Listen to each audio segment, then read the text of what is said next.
and making the comments bigger so I can see them. I can now see them. Good evening, good gentlemen. Can you see the people type? I can. Sort of, but I need glasses. That's all right. Good gentlemen, I am the Foxy Bard. I'm Twig, and I feel like we're, far away. The camera has been doing... Oh, it's because weird. you zoomed with it last night. Did I? You did. I did. You were just drunk. And now it's doing it's adjusted at Zoom. Now it's at Zoom adjustment. Shall we bring it closer? Well, I mean, we can get closer for once. We could get closer. That is true. We can get closer. That's a little better. That is better. That is nicer. Getting a little bit closer. Mm-hmm. And you get more intimate. You get more intimate. Yes. I enjoy it. I'm good with a bit of intimacy every now and again.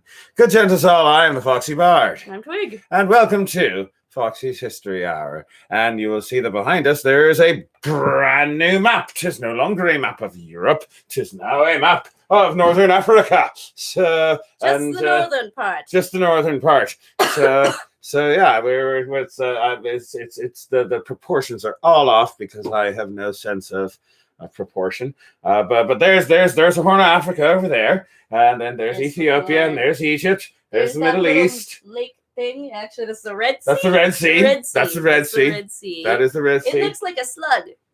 And over here we've got the Nile. We've got the Nile. I've decided to mark rivers on this thing. So this is the Nile. There's the Nile. It's the biggin. The biggin, and there's the Niger, and the Volta, and the Senegal. And here's Western Africa, and there's the Straits of Gibraltar. And yeah, we got this. So we've got a nice little map going on here.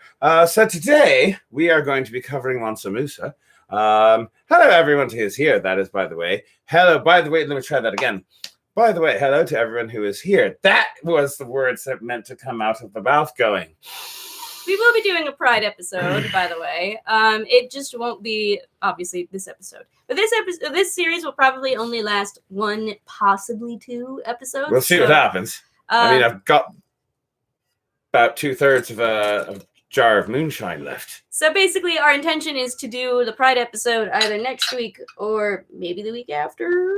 Indeed. Which is still Pride Month. It'll still be Pride Month. At some point during Pride Month, we will have a Pride episode. Today's episode is on Mansa Musa.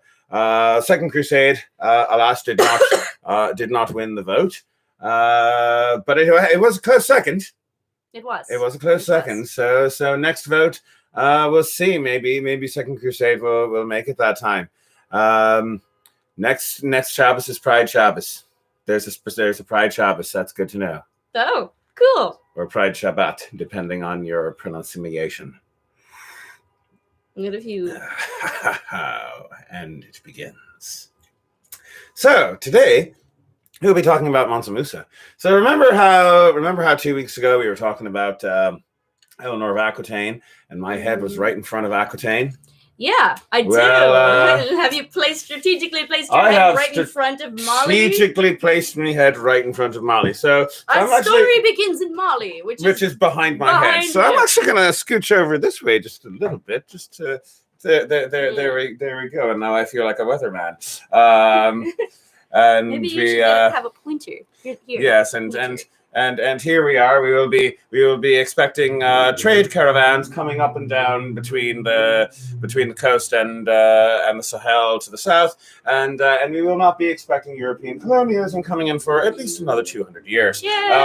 So yeah, we're talking about West Africa. So a few geographical things. So you've got the Sahara Desert up here, and that's desert, which is inhospitable and uninhabitable. Is flammable means flammable. So it's uninhabitable. You can't live there. Right, you can't live there. You can't live there. Over down here, you've got rainforest, right? Mm-hmm. And so rainforest, that's really thick and really dense. So you can't really live there either. Because that's it's rough. You can. You could theoretically, you won't starve or run out of water. And but people are living on the coast. Don't get me wrong. Coast is a different thing. There's just a lot of stuff. And there's rivers, and you can live along the rivers. But like in the denseness of the jungle, it's. There's a lot of stuff that wants to tricky. kill you. lots of stuff that wants to kill you. That took several tries to finish that one sentence. That'd be true. It'd be true. But in between, you've got the savannah, and the savannah's actually got some decent farmland. So, it does. So that's really where our story begins. Oh, and aside from that, you've also got the Sahel, which is its own interesting thing, because the Sahel that's in between the desert and the savannah, which is a weird kind of a strange place, much like the Twilight Zone, where things aren't entirely one thing and aren't entirely another. And the Sahel also moves north to south, like over the course of years, which is complicated. The point is that it is in the savannah area, right over here, where our story begins, the story of Mali. But before we can talk about the story of Mali, we got to talk about the story of Ghana, because you know how backstories work. All right, this better not take the entire episode. Well, let's find out. All right. Let's talk about it. Okay, so we're going to talk very, very, very briefly about Ghana. Very briefly. All you need to know about Ghana is that the Empire of Ghana was right about this area, at the headwaters of the Senegal River, in the savannah area in Western Africa, where you got some decent farmland, and you can therefore make out a nice living. And primarily, what the Empire of Ghana made their money off of was charging tolls because you got salt mines to the north, and you've got gold mines to the south, and if you want to go between them, you got to cross Ghana. So you make some good money off of the trade routes. Yeah? Makes sense, right? Yep. Because salt is important. Salt is very important in the ancient world, in the medieval world, in like today too, modern world, frankly. I need it if I am going to eat some ramen. Yeah. Or all sorts of things. Salt's important. Preserve some meat, which is not a thing that you actually do, but not yet. You could. Not yet. But I'm gonna. Anyway, we're not talking about salt. We're talking about Ghana. Well, you can't talk about Ghana without talking about salt. Just talked about the salt. I'll talk more about the salt. At any rate, the point is that the Ghana Empire is making most of their money through the trade routes going between the salt mines and the gold mines. Ghana Empire gets founded around 700 AD or so, and continues along until the 1200s when the Almoravids from up here, which, by the way, the Almoravids, we might end up talking about them if we ever do the Reconquista episode. Cool. One day I want to do a Reconquista episode.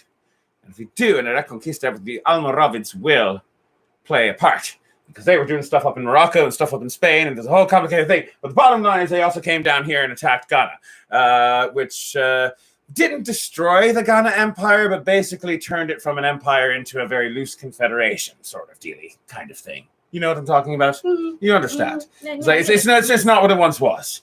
It's a shadow of what it once was. Okay. So this is our Ghana Empire. When we come to the actual point in our story where we're going to talk about the real backstory, which is the Malian Empire. Yes. Right? Yes. We're going to talk about Mali. And we're going to talk about Mali. And Mali starts being a thing in the 1300s. So are you ready to talk about the beginnings of Mali? I am. Are you? Yeah. Yeah. Really? Yeah. Oh. Did you... Are you okay there? I'm fine. Are you stalling because you don't remember what to say next? I'm not stalling because I don't remember what to say. I'm stalling because I need to grab my notes so that they're actually in front of me so I can see the years. Okay. So, anyway, by the way, side note, Ghana Empire is up here. The Republic of Ghana is a modern-day country which exists down here. Not the same place. Two different places. Why is this the Empire of Ghana? And why is this the Republic of Ghana? I don't know. Why is... I was only right the first time. Why is this Rome, but this is the Holy Roman Empire? I think that might just look like a sheet. Well, it's Europe. So yeah, sometimes things don't make sense, and we're not going to get into that because it's not part of what we're getting at today. Salt is also a seasoning, not a spice or an herb. We learned that last week. We did. Yeah, we did. It's all coming full circle. I like it when things come full circle. So, we've got... Are you all right? Yes, I just forgot how strong this was. So what do we got? All right. So we got the Malian Empire, right? Mm-hmm. The Malian Empire becomes a thing. Mm-hmm. Basically, we got Sundiata. Mm-hmm. You want to draw a picture of him? Oh, that's a person. Yep. Sure. Where's the marker? It's right behind you. Should be. Oh, there it is. Yep. Sundiata. What's he look like? What does he look like? Well, let's get. So basically, this is Mansa Musa's ancestor. We're gonna get to Mansa Musa. I promise we're gonna get to Mansa Musa, but we got to do the background, which means remember when we learned about Eleanor of Aquitaine? This is not going to take 5 freaking episodes. And remember how I spent an inordinate amount of time talking about William the Ninth? Well, we're not doing that again. We got to talk about Sundiata. So Sundiata is this is in the declining years of the Ghana Empire, and he is from a city. Where was it? Niani, right? That's the name of the city. So Sundiata is from Niani, which is a city over here on the Niger River, and he is a part of a noble family, and basically his big thing is he's crippled. He is completely unable to walk. His legs just don't work at all. Probably should have told you that before you made the thing. But it's okay, yeah, because it's fine though, because you just need to give him a stick or something, because he eventually manages to overcome this disability and eventually teaches himself how to walk by the age of 7, I believe it was. So there we go. How do you spell his name? Oh, how did I spell it here? I can't read my own handwriting. Let's go with Sundiata. That seems about right. Wait, what? Sundiata. Oh, like that? Yeah. Okay. There we go. We got our first dude. So yeah, Sundiata. And he is the founder of the Malian Empire. And there's a big long story about how he founded the Malian Empire, because you see there was a sorcerer king. This is where it goes into the world of a fantasy story, which is kind of fun. Okay. So there's a sorcerer king. Uh-huh. Samore. So the sorcerer king, he's an evil king who keeps the heads of his enemies in his bedroom and wears sandals made out of human skin, and he weaves horrible magics in battle in order to kill everybody, or at least that's what the bards say. You got to understand that. All right, we've got to address the pre-literate elephant in the room.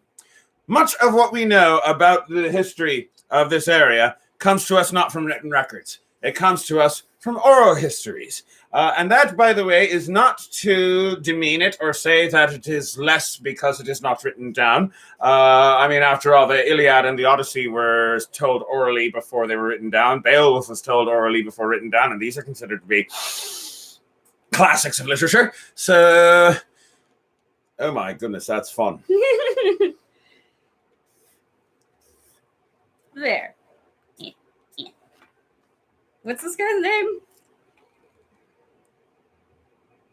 Somnaru. Somnaru? Probably. Somnaru? I might be. All right, let me address the bad pronunciation elephant in the room. I may or may not be pronouncing any of these names right. There, I'll put a question mark next to it. Just put question marks next to everything. I am not of West African descent, just in case you weren't sure of that. You're a sorcerer guy. Yes. Yes, indeed. All right, so apparently Eva ruined some sandals this weekend. And she is wondering how sandals made of human skin would fare against that. Probably better than Crocs. Probably. Anywho. So yeah, point is that's what the bards say. Or the griots.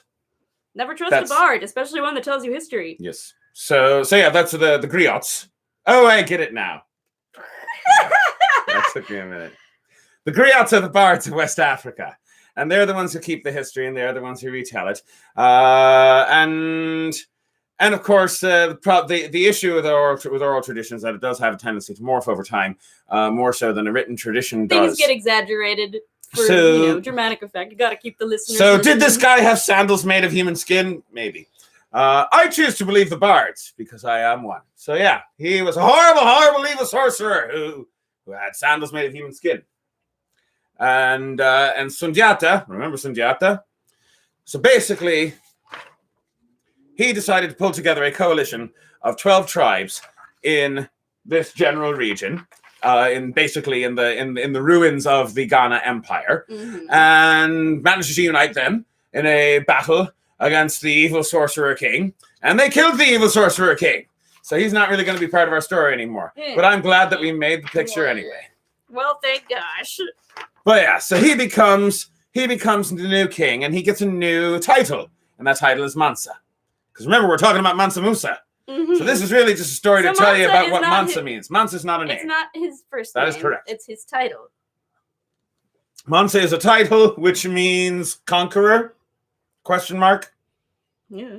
Apparently that is the closest English word to what the word actually means. But either way, it's a good enough equivalent of king, emperor, what have you. So Sundiata sets up a new government, moves the capital from the old Ghana capital to Niani, his hometown over here, and sets up the Malian Empire. And the Malian Empire is not an authoritarian, autocratic sort of empire. It's more of like a federation kind of thing, where each of the 12 tribes gets to send a representative to Niani. And they get to advise the Mansa on what to do. And the Mansa asks for their approval on things and stuff like that. So it's actually kind of semi-democratic-ish. Actually, it's not really more oligarchical, but it's not autocratic. It is not autocratic. It is oligarchical. Now, you'll notice, by the way, that the names are names that I am having a difficult time pronouncing. So the next Mansa after Sundiata is Ali. That was easy to pronounce. And you know why it's easy to pronounce? 3 guesses why it's easy to pronounce. Does he die? What? Does he die? Why would that be the reason why it's easy to pronounce? Maybe because don't you get more complicated titles once you become royalty? Well, no. The reason why it's easier to pronounce is because it's not a Mandinka word. Oh, it's Arab. It's Arabic. Oh, okay. Yes, it is an Arabic name. Sorry, I get mixed up as to at what point this region became Muslim. Well, this is the point. This is the point. This is the point. It's good to do the backstory. It's good to understand where we got and how we got here. And so Sundiata, that is a Mandinka name. Mandinka, that's the Mandinka. I don't know if I'm pronouncing any of these things right, but the Mandinka, that's the tribe the dominant tribe within the Malian Empire. Yes. Because part of course what makes an empire is that you've got one tribe that is asserting their dominance over all the others. That's just what empires do. It's part of what makes it an empire. So the Mandinka tribe is the dominant tribe in the Malian Empire, and that is the language that is the dominant language. And Sundiata is a Mandinka name. But his son Ali becomes the new Mansa, and his name is Ali, which is an Arabic name, because, surprise, surprise, he has converted to Islam. So, presumably, by the way, he had another name, like a name that he was born with, that his father gave him, but we don't know what that is. So, because, again, pre-literate culture does not have writing yet. And they first get introduced to writing from the Muslims, from the Arabs, when the Arabs come in with their fancy Arabic writing, like, ooh, isn't it pretty? And so you got so the next king is Ali, and he is Muslim, and he makes the Hajj to Mecca, which is behind me over here on this side. There we go. There's Mecca. That's a pilgrimage. That is a pilgrimage. For those of you who don't already know. Yes, for those of you who do not know, one of the things about Islam is that every Muslim is required to, at some point in their life, make the Hajj, make the pilgrimage where you go to Mecca and you go to the Kaaba and you do stuff. I don't actually know what they do. Well, they do run around. There's a thing where they run. I remember. That's why I said it. They run around. They run around the thing. It's very serious. I promise. It's a very serious thing, and I just don't know exactly what is entirely it is. There is no vase in this story, but I can add one in. Might as well. I mean, really, when is there not a vase? I guess I'll make a vase. You don't have to make a vase. Are you sure? Unless you want to make it look like a giraffe. Aw. Yeah. Now we're going to do it.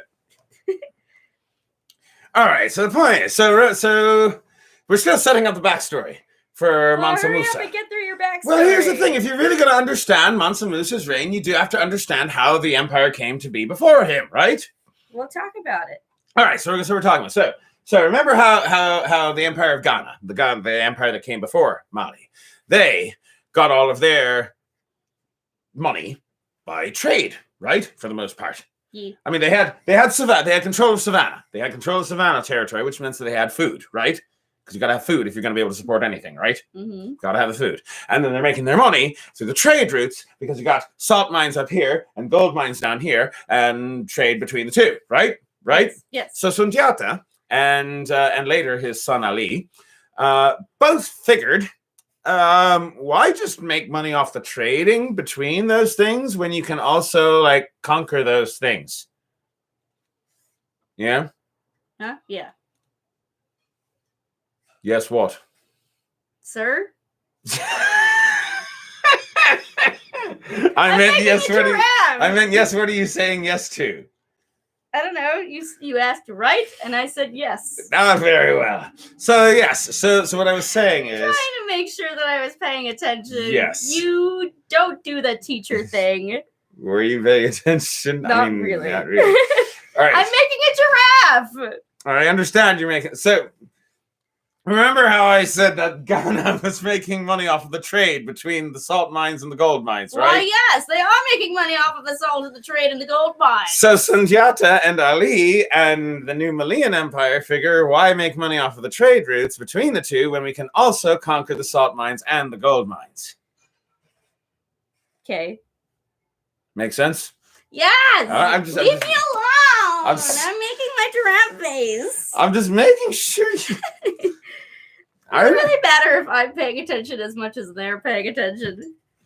I mean, you just want the approval, don't you? I do need the sort of immediate approval.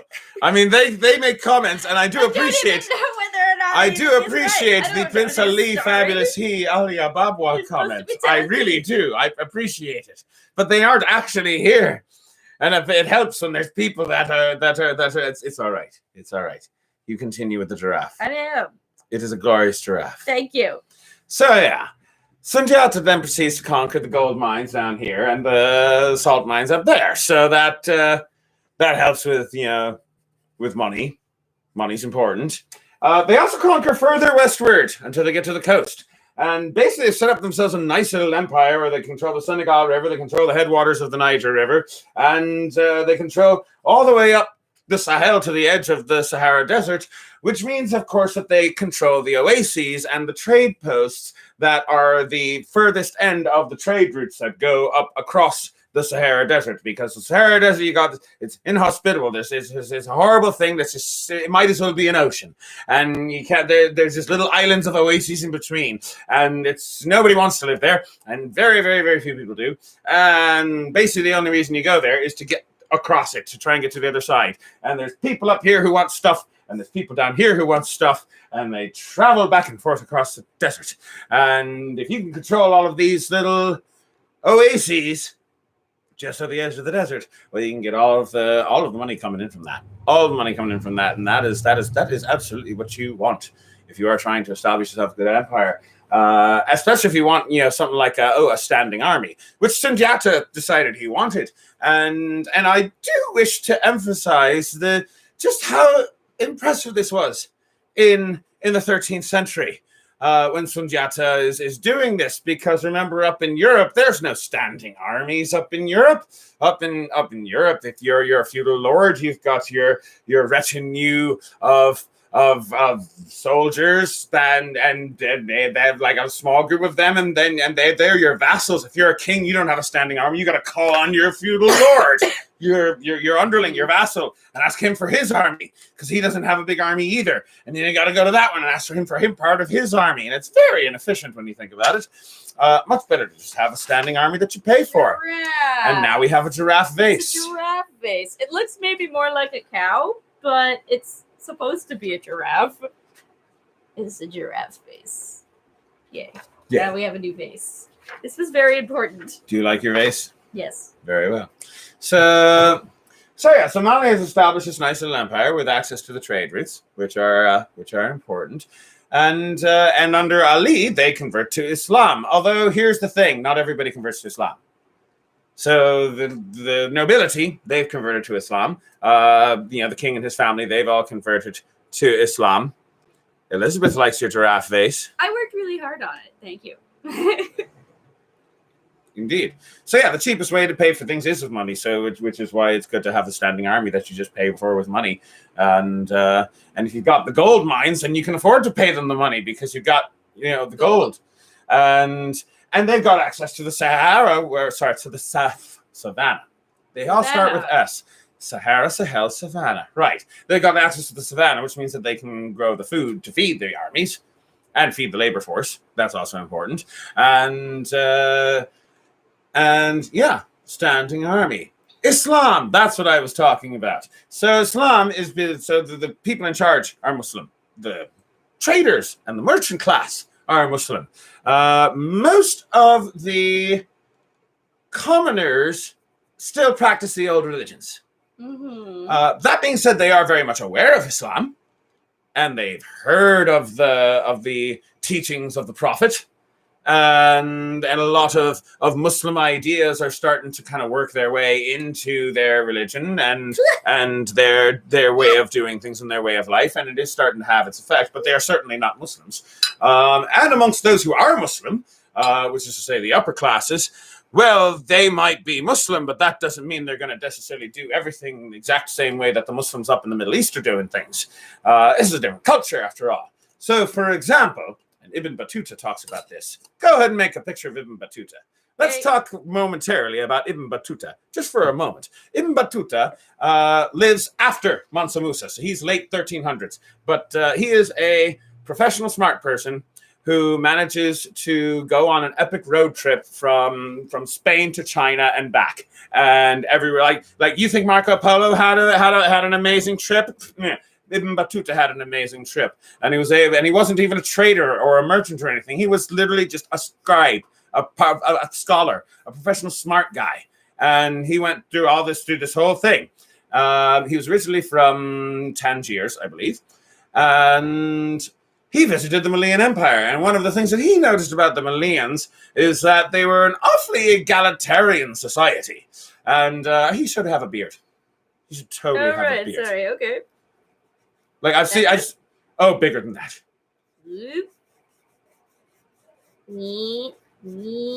Yeah. Okay. Oh yeah, that's a good beard. That's a good beard. That works. That totally works. All right. So he was amazed at the fact that the women had so many rights, basically, because he was from a very conservative Middle Eastern Muslim society in which women were expected to have certain very prescribed gender roles, and was surprised to see that the Malian women were not in those gender roles, that they did not wear veils, and they did not wear the hijab at all, and they spoke in public, and like they spoke on the Quran, and they read the Quran, and they lectured on the Quran even, like, and learned in the madrasas. Like, oh, this is so. And he told his host one day, he's like, listen, I need you to know, I saw your wife. She was talking with a guy. He's like, yeah. That's not a problem. It's not a problem. She was talking with a guy. That's fine. That's okay. That's normal.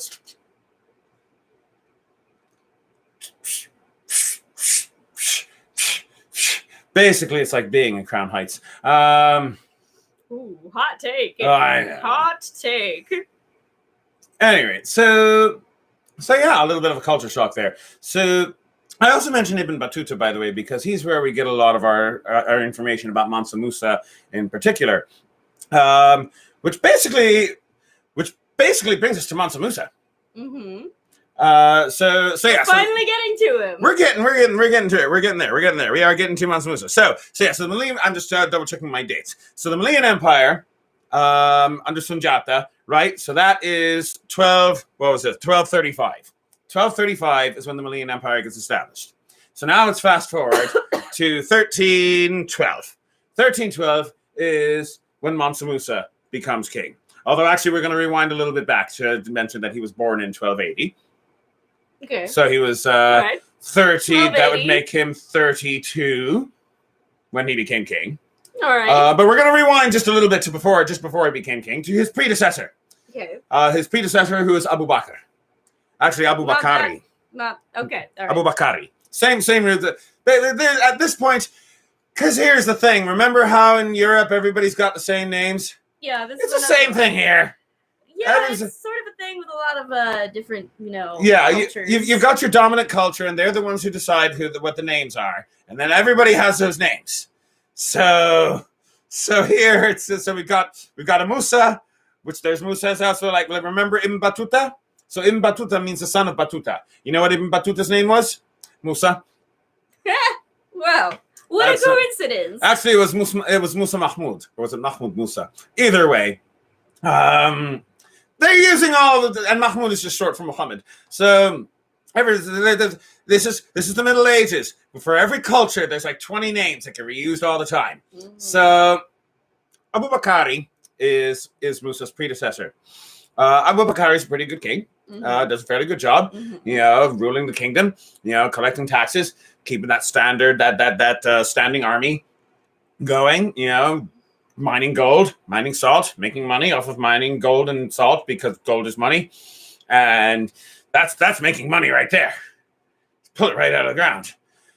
So here's the thing. So according to which historian was it? Al-Umri. So here's the thing. When it comes to Mansa Musa and when it comes to Abu Bakari, we actually know a fair amount about them, a fair amount more than you get from the oral traditions. Because here's the other problem with the oral traditions, by the way. And it's not a problem with the oral traditions. It's just a problem what happened to the oral traditions of these West African peoples, and that is Europe eventually happened. Mm-hmm. So you got to remember, yep. Europe eventually showed up and ruined everything. And when that happens, a lot of the Griots get killed, and they're the guys who remember all this stuff and got all the stuff memorized. And every time a Griot gets killed, there's going to be a handful of stories that only he knows. Mm-hmm. And now they're gone. And so you lose a lot of stuff. So when it comes to the Malian Empire, a lot of times all we know about some parts of the history is just the names of the Mansas. That's all that got remembered. That's unfortunate. Which is very unfortunate. That's what happens with cultural genocide. But when it comes to Mansa Musa, we know a fair amount more than we do about a lot of the other Mansas. First of all, because he was just so good at doing what he did, so he got remembered in the stories. But also because he was so famous at what he did that he got noticed by other historians. So Al-Umri, for example, Ibn Battuta, also Ibn Khaldun. Side note, I just want to mention that Ibn Khaldun is one of those historians that needs to be known about by people because you know how they talk about Herodotus as the father of history? Yeah. Ibn Khaldun is the father of modern history. Because before Ibn Khaldun, all history was just listing off a list of stuff that happened. Ibn Khaldun was the first guy to come along and say, I'm noticing some patterns. I'm noticing some patterns here. I'm noticing that people keep doing the same stupid things over and over again. One of the patterns that he noticed, for example, is like, you ever notice how there seems to be this pattern of you get river valleys and you get cities in those river valleys and they get civilization and laws and complicated stuff like that. And a bunch of people then come up from the mountains or from the plains or from the deserts and they come in and they pillage and they destroy everything. And then they settle in the cities and they're tough and they're rugged and they kill all of these weak little city dwellers. But then after a few generations, they become weak city dwellers too. And they start liking being city dwellers. And then they become soft. And then a few hundred years later, the next group of barbarians comes out of the hills or the desert or the plains. Just notice him. That's a pattern. It keeps happening. So yeah, that was Ibn Khaldun. He came up with With so a lot of people consider him to be the father of modern history. So when are we going to talk about our guy? Mansa Musa? Yeah. Right. Sorry, we're 34 minutes in. We are.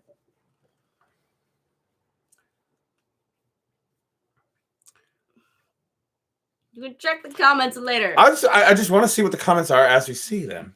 It is helpful. I like to see what the comments are because I like these people. And I want to see what they say. I know you just still haven't gotten to the guy. All right. About. So Abu Bakari, right? Yep. Who was Mansa Musa's predecessor. Uh-huh. So, according to Al-Umri, one of the things that he does during his reign is he decides to send out an expedition because we got some extra money. So why not? Yeah. Mm-hmm. So it's because remember that they had taken over the coast, which means they have ships now. Mm-hmm. They have a nice little navy going. So he sends out an expedition of, according to Al-Umri, 200 ships full of men, with an extra 100 ships of supplies. So that's an impressive fleet. That is an impressive fleet.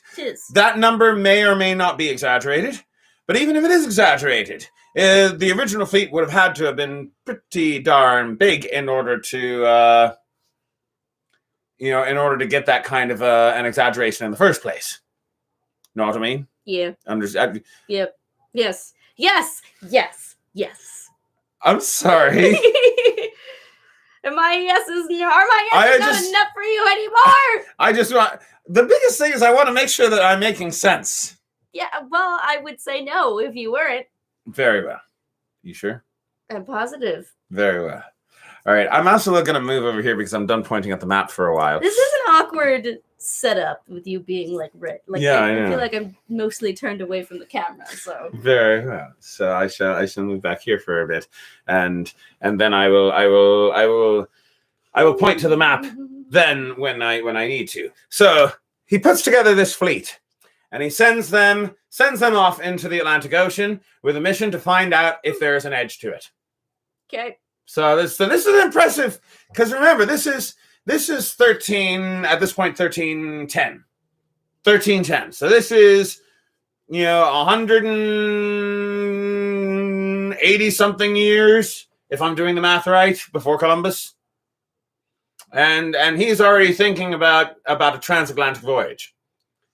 So he sends this fleet out. And sends them out basically with the mission of find out if there's an edge to this ocean. See where it leads.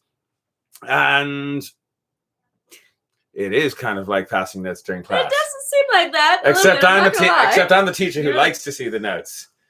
It's like, are you passing notes? Let me see it.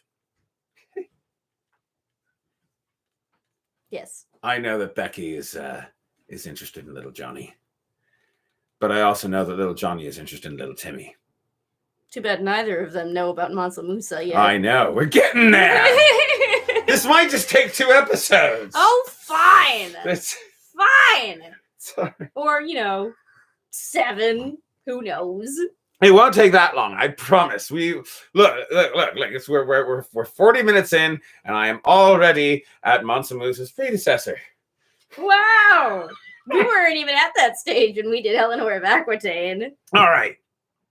So he sends out a fleet, right, to do a transatlantic voyage. Yes, the fleet. There's a fleet. Do the transatlantic voyage. It is very voyage. Very cool and impressive. It is very cool and impressive. So one ship comes home. Oh no! What happened to the rest of the fleet? Well, the one ship that got home. The captain of that ship says, "Well, here's what happened. We were crossing the ocean when we found a river in the middle of the ocean. A river in the middle of the ocean? Yes, a river in the middle of a current. It's a current. There was a current, and it was a fast one, and it led to a whirlpool, and it pretty much swallowed up the whole fleet. And basically, I was the last guy in line. So he turned around. So I saw them all getting sucked in before I got close enough to get sucked in. So I was able to turn around at the last minute, and then I ran back here. And at which point, Abu Bakari says, "So you're telling me there's something out there?" It's a current. It's like, yeah. There's a current out there with a whirlpool that leads to certain dooms. Like, but what's beyond that? I don't want to know. Well, you're going to find out, and I'm going to find out with you. And so he then proceeds Abu Bakr to put together a second fleet of, if Al-Umri is to be believed, 2,000 ships full of men, and an extra 1,000 ships full of supplies, and which is enormous and almost certainly an exaggeration. But it had to have been an enormous fleet for it to even get exaggerated to that point. Mhm. And Abu Bakr decides that he is going to go on the voyage. Yes, indeed. The voyage. He goes on the voyage, and he goes to Mansa Musa, who at this point is a prince. He's a member of the royal household. Mhm. He is not Abu Bakr's son, by the way. He's like Abu Bakr's second cousin, I think, or something. You got to be aware, by the way, when it comes to the Malian line of succession and how the royal family works, it's not a simple father to son kind of thing. Not all the time, anyway. They have a bit more of a, because remember how I mentioned that there was a kind of federated system where the 12 tribes got to send representatives who got to have a say in things? Well, they also got to have a say in who got to be the successor. And generally the Mansa would choose a successor, and then the 12 would have to approve it, and sometimes it would be the son, but a lot of times it wasn't. But it was always someone in the family. It was a big family. So basically, Mansa Musa is the great grandson, I think. Am I doing that right? Check the Right. notes. Yes, he is the great grandson of Sundiata, Okay. but from a different line. So not Ali's. So remember how Sundiata had Ali? So not Musa is not descended from Ali, but he is descended from Sundiata. Okay. Abu Bakr is descended from Ali, All right. which is extra. Member of the royal family. We got it. I think that's all they need to know. Member of the royal family, not quite directly related, but there you go. Right. That would be a good premise for a fantasy series. It would be. The whirlpool Why idea. do they keep supplies on separate ships? Well, that's a. I'm not exactly sure as to why, but I do know that the Chinese did the same thing. There's probably practicality to There must be a practicality to it, because it was done by others. I guess you probably need living quarters for your Yeah. crew, and if you have supplies on the same vessel, then you might have to sacrifice that, depending on how big your crew is.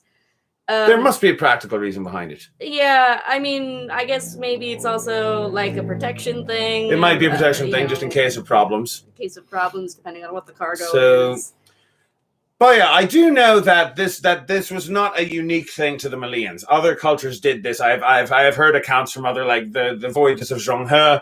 I'm pretty sure that with Columbus's voyages, one of the ships was meant for supplies and the other two were for men. So this was a commonly done thing. I just don't know why. Yeah. But unless, of course, Eva's comment answers that question. It's a theory, but it's a good theory and perhaps a correct one. Probably. That is a good point. It always helps to look at the next comment to see if the next comment answers the first one. I don't know what it is about me and ships, but I just don't have enough interest in them. So every time my ADHD dictates that every time someone starts talking about like sea travel, I just stop paying that much attention. It's not like no, it's not your fault. I'm kind of mad that my brain is like that too, because I'm just like, damn it, I wanted to hear what that was, and it was like, but I wanted to not learn about it. It's all right. It happens. Mm-hmm. So yeah, point is, where was I? Right. Talking about the royal family and how that sort of stuff works. So Mansa Musa is a grandson of Sundiata, as is Abu Bakr, but they are not one for they're cousins. They're cousins. Mm-hmm. And this is the way it works in Mali, that during his lifetime, the Mansa will declare his successor. And if the Mansa ever has to leave the empire for any reason, he will appoint his successor as the deputy Mansa. So that way he can rule in his stead. And this system generally worked, which meant that when Abu Bakr went on his cross-Atlantic voyage, Mansa Musa gets to become the deputy Mansa. Ooh, deputy. So he is now officially in charge of the Malian Empire until Abu Bakr gets back. He never came back. So I guess he died out on that sea voyage, huh? Well, that's a good question. Maybe. Maybe he died. Maybe he made it to the New World. That is a theory. I mean, that is a theory. It exists. That is a theory that exists. That Abu Bakari did make it to the New World, or at least some of his ships. Maybe if he didn't, at least some of his ships made it to the New World. Mm-hmm. But then they were just never able to get back. The voyage over was just too damaging to the ships, and I'm afraid you have upset Dr. Wacky with your lack of interest in ships. I'm a landlubber. I'm sorry. There's nothing I can do about it. I need trees, and the trees just aren't on boats. Fair enough. Well, I mean... You could bring trees onto boats. Haven't you ever seen Mr. Roberts? No. It's a play. Oh. I was involved in it once. Oh. I played the Spirit of the South Pacific, which was not in the script, by the way. I wish that I saw that. The Spirit of the South Pacific is not a character in the script. Did you get to wear makeup and dress like a ghost? No, I got to wear a Hawaiian shirt. And they say I shaved. I almost not quite shaved, like almost entirely shaved, because I wanted to leave a little bit of visible stubble to give the look of being unshaven, and then I gave myself a fake tan, and I had a grass skirt. I dearly wish you had pictures of that. At any rate, this is getting off into a weird. It would be really cool if you found out. Boats are trees in a very technical sense. They don't even have the audacity to be trees anymore. Now they're like metal and stuff. They're sort of like trees. They are former trees. At any rate, so Abu Bakari crosses the Atlantic, never to be seen again. And at the age of 32, in 1312, Mansa Musa officially becomes the new Musa of Mali. So here we are, 45 minutes into our thing. This is going to take 2 episodes, I'm sorry. I knew it was gonna. Because before, at the beginning of the week, you were like, it's totally only going to be like 1 episode. And then today, I was like, I'm going to confirm that he's only going to do it. And you were like, oh, is this only going to be 1 episode? And you were like, maybe. Mm-hmm. I was like, it's going to be 1 episode, right? Possibly. You fool! I should have never trusted thee! Very well. So, I'm not worthy of being trusted. It's true. If I say it's going to take us 1 episode, yeah, whatever. It'll take 5. This is not going to take 5. This is not. It's going to take 2. We will do the LGBT episode. We will do the LGBT episode before June is over. We will. I promise. Promise. All right. So we're finally at Mansa Musa. All right. So we are finally at Mansa Musa. We are finally at Mansa Musa. So what does Mansa Musa do now that he's king? So first thing he actually does is decide to conquer Timbuktu. Yeah. And this is important. This is important, you see. Because at this point, let me go over here so I can show you the map again. Oh no. We're going to show you the map again. So at this point in our timeline, the Malian Empire, this is the heartland of the Malian Empire, the former heartland of the Ghana Empire as well.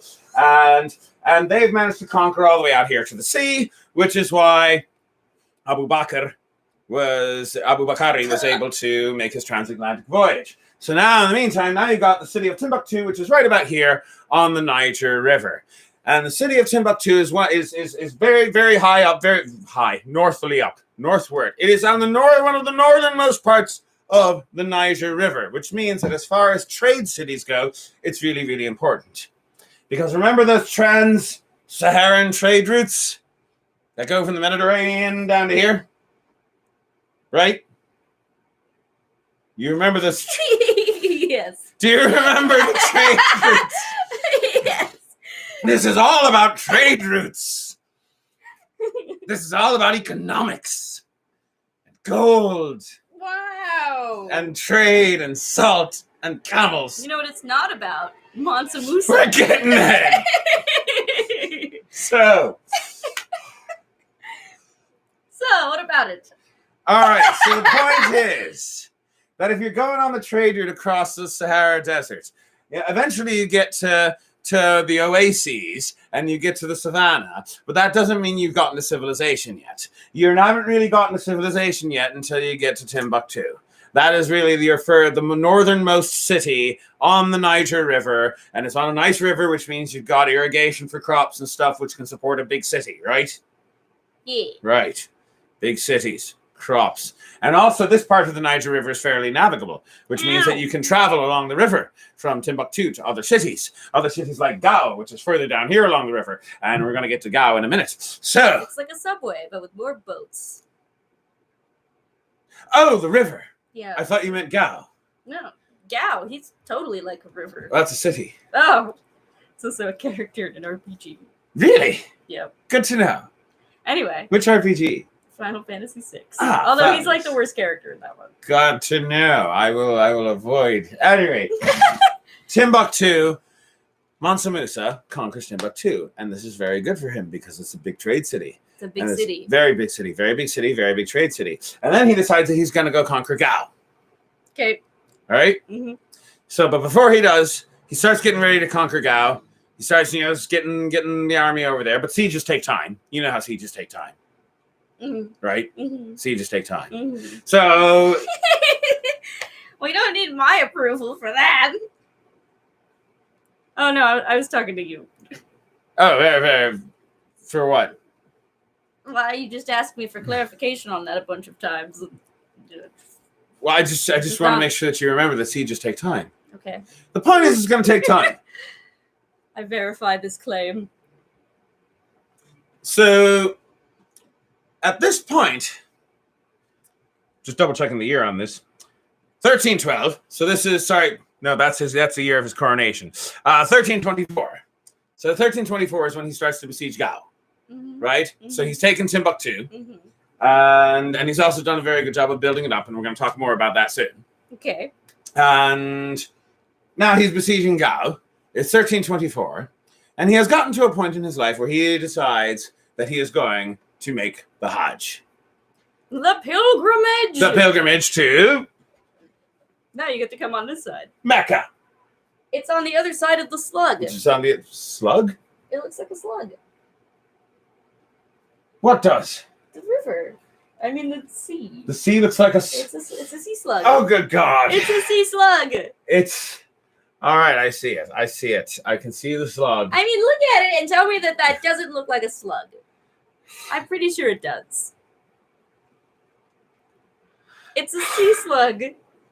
It's all right. So Mecca's on the other side of the slug. Mecca's on the other side of the slug.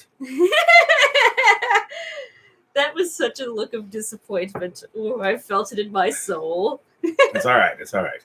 So, Monsoon Moosa decides to make his pilgrimage to go to Mecca. And there's a lot to be said about this. This is the big event. Thank you for joining us mid-storm, Cloak. Thank you for joining us. You can tune in for a bit. Indeed. So the pilgrimage to Mecca is a big event of his reign. It is such the big event of his reign, in fact, that we're probably gonna finish the episode in the middle of it.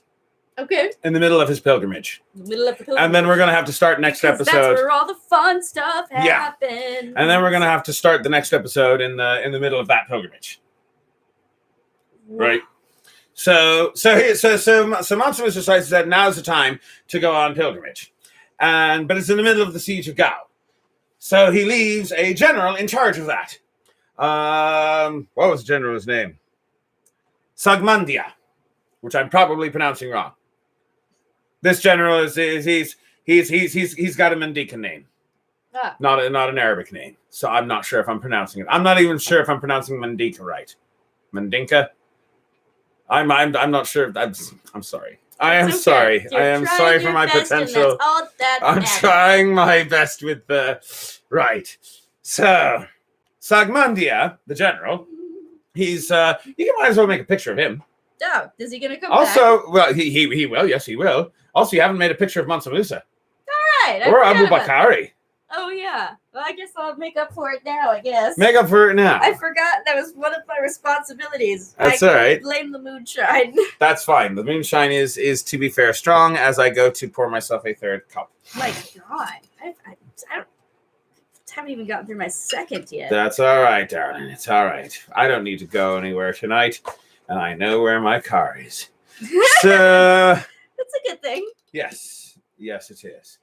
All right. So we're gonna need a picture. Well, for right now, why don't you do Sagmandia?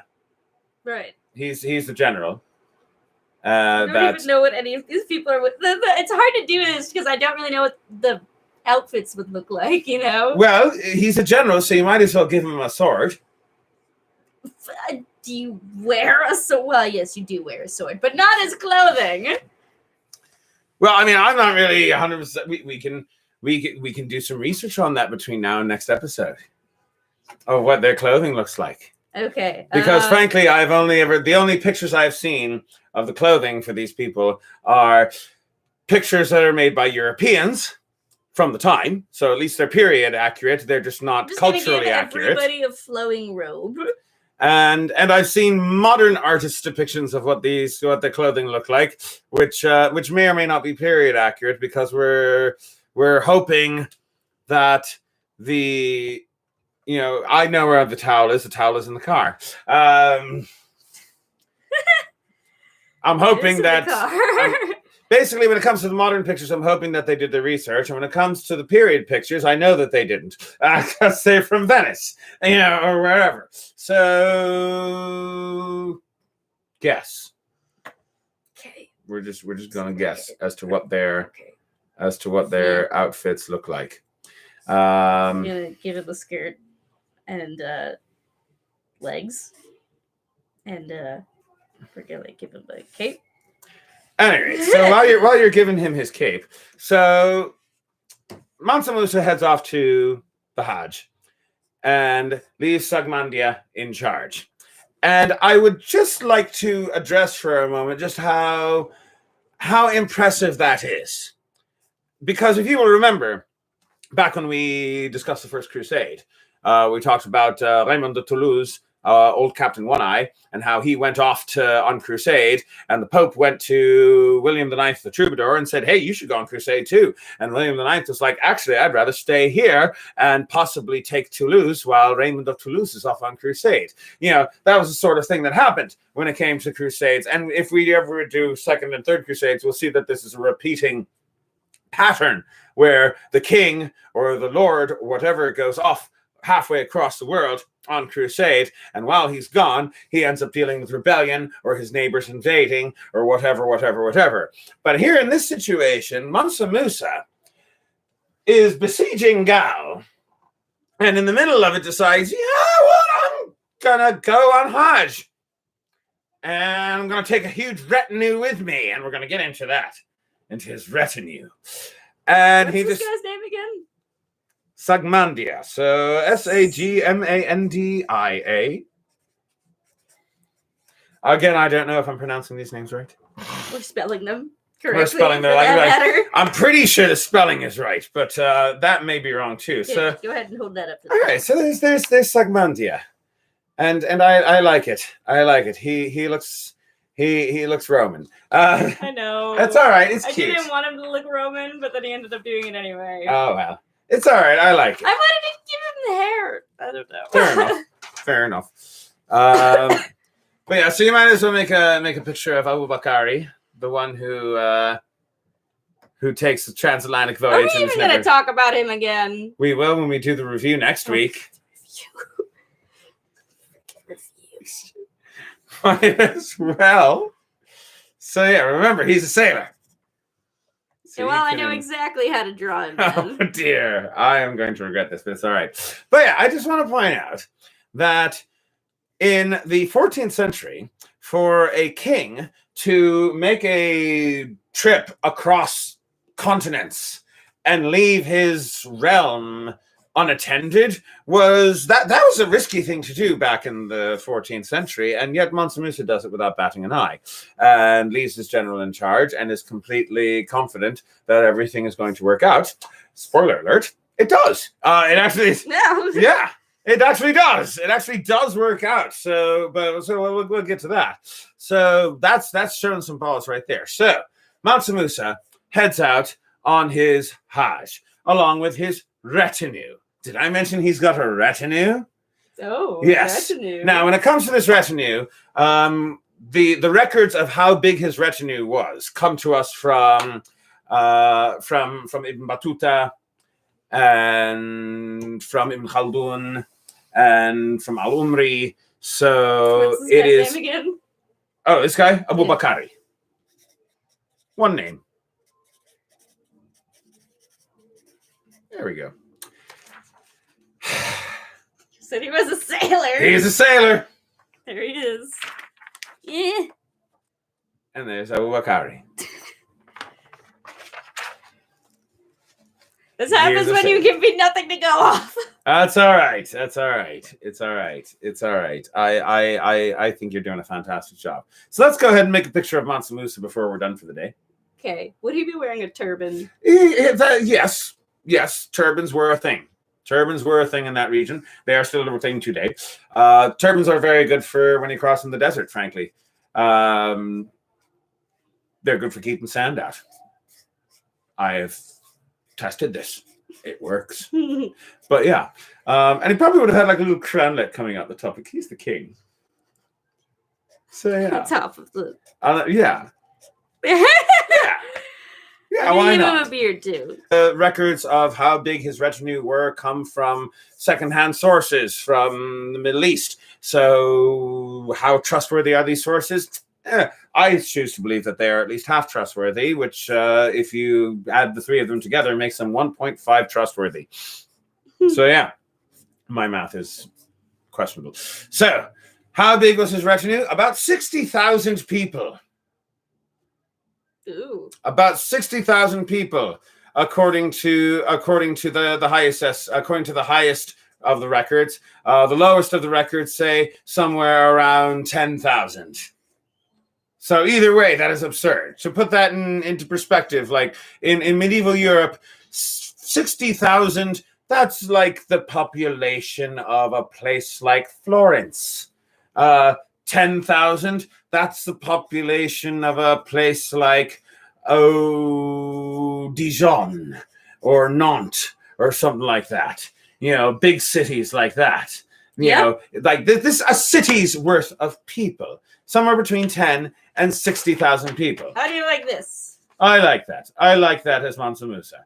Go ahead and show that to the folks. Yay! I did probably a good job. I just want to make it very clear that I have no idea, no concept of what their clothing might have looked like. So it's just a guess.